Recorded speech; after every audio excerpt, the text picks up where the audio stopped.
I encourage my colleagues to support the concurrence amendment. Thank you, Senator Smith. Are there further remarks from the floor on the motion to concur? Senator Harris, please. Thank you, Mr. President.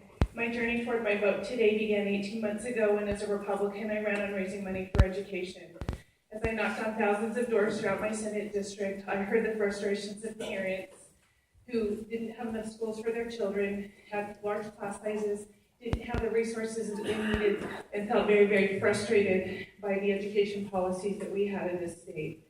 I am pleased to report that I am convinced that we have arrived at the appropriate tools to improve education in this state. My committee and the rest of the legislature for the past 180 days have heard the policy that this bill is going to fund. From victory schools to expanding Zoom schools to putting Read by 3 in place and everything in between, we have truly sent a message to the children and the families of this state that we are serious about wanting to improve education. And I would say that this is a colossal step forward in the right direction. When I push the green button to vote for this bill, I will be keeping my campaign promise to my constituents. But even more important than that is the hope that this bill represents. Hope for the business community who bought into this tax package, that we will be educating our children to a standard that they deserve and a workforce that they can employ. This is hope for our families who are frustrated that their children are getting a second-rate education, that finally they will be the recipient of an education that will improve their lives for generations to come. And finally, hope for the children that we're helping with this tax package.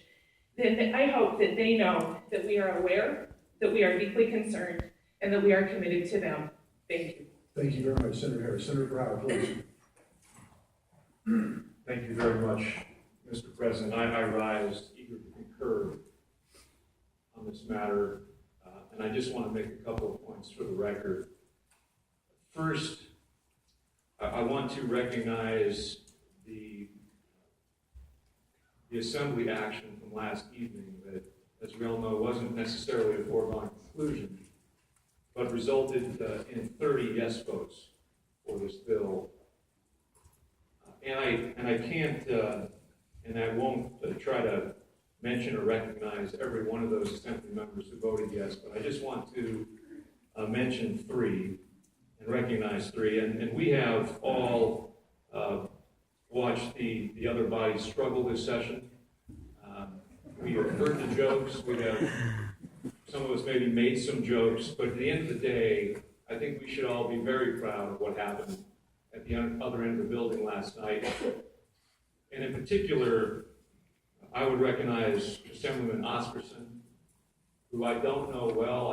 I've come to know him in the last couple of weeks. We had a long discussion the other day about many matters, and I will tell you that in this senator's opinion, there's no finer legislator in the building than James Oscarson.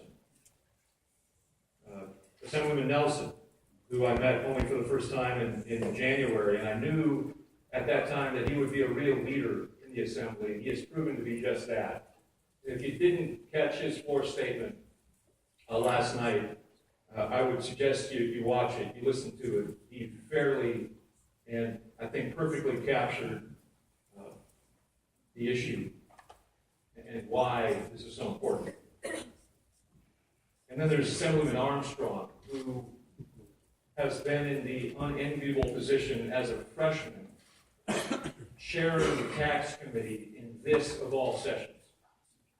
And I know it hasn't been easy for him, but I would also submit to my colleagues that Mr. Armstrong, and Mr. Anderson, we have 2 Marines over there. Mr. Armstrong is a Marine, and I would submit that by the time it came to vote last night, this really wasn't very hard for the chairman of the Assembly Taxation Committee. And to those who have flooded us with the angry, sometimes bizarre emails about this issue, I would simply suggest this. This vote on this issue is not the product